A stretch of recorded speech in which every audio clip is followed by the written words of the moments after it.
We are here at a home event, which tends to be actually more of an old church. This is quite a home, let's just put it that way. It is, and we are here with Rick Santorum, who is vying to be the Republican nominee for president. And you just gave a sterling defense when asked, well, what about religion and the public square? And my question to you is, how is that message resonating, not necessarily with the media, who tends to be somewhat secular, but with the folks that really are concerned with your candidacy? Well, as I think you've noticed, we go out and talk about issues that a lot of candidates tend to steer away from, because I think they're important.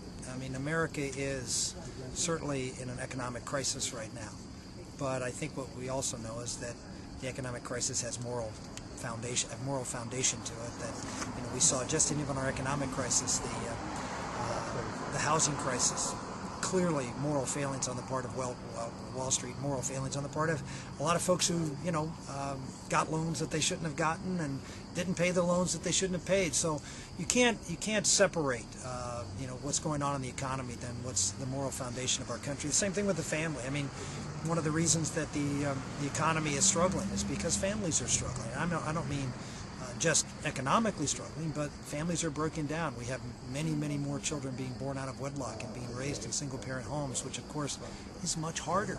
And you're seeing the results of that in education, and you're seeing the results of that in what's going on in our streets and crime.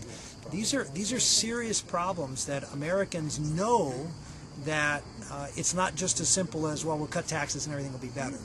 We've got some serious problems, and I talk about them all, and will that resonate with every voter? I don't know. I think it resonates across the aisle. I think it resonates to a lot of voters, not just conservatives. I think a lot of Americans recognize that things in this country, there are problems in this country that go beyond just the economics, and I try to speak to that. Certainly, I think we could say that there's been moral failings across the pond in Britain as we've watched the riots, and we look at a secular society and we say, where is that moral being, as you mentioned just a few minutes ago with France being a secular revolution? Yeah, I mean, look, this is the view of the left. This is what the left wants to accomplish in America. This is driving faith out of the public square. This is saying that we should not have faith in our classroom. This is saying that we shouldn't have faith in our public squares and public buildings. And it's all an attempt to try to turn America into what it never was, which is a secular nation. And does that say that everybody has to be religious from belonging to a form of religion? No. But we need to recognize our founding. Our founding was founded on a creator who gave us rights and that has laws in place to follow that are to apply those rights. And so I make that what used to be sort of an obvious point, now it's a controversial point. And people say, well, why are you talking about those things? That's not the problem. But of course, it is the basis of the problems that we're having in this country.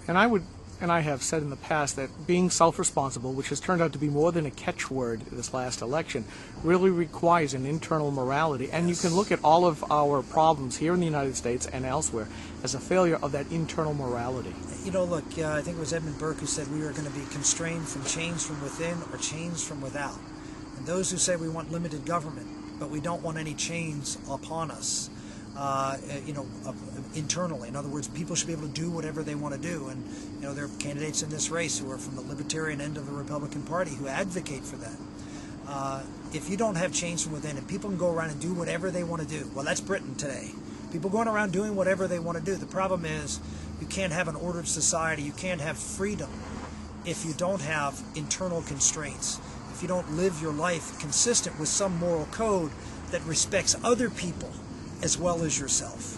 Well, Senator Santorum, I know that maybe it is the Lord that's speaking to us with a thunder about... thunder of applause. Thunder of applause. Very well said. I want to say thank you very much for taking a few minutes with GraniteGrok. Thank you. It's good to be back on the GraniteGrok website.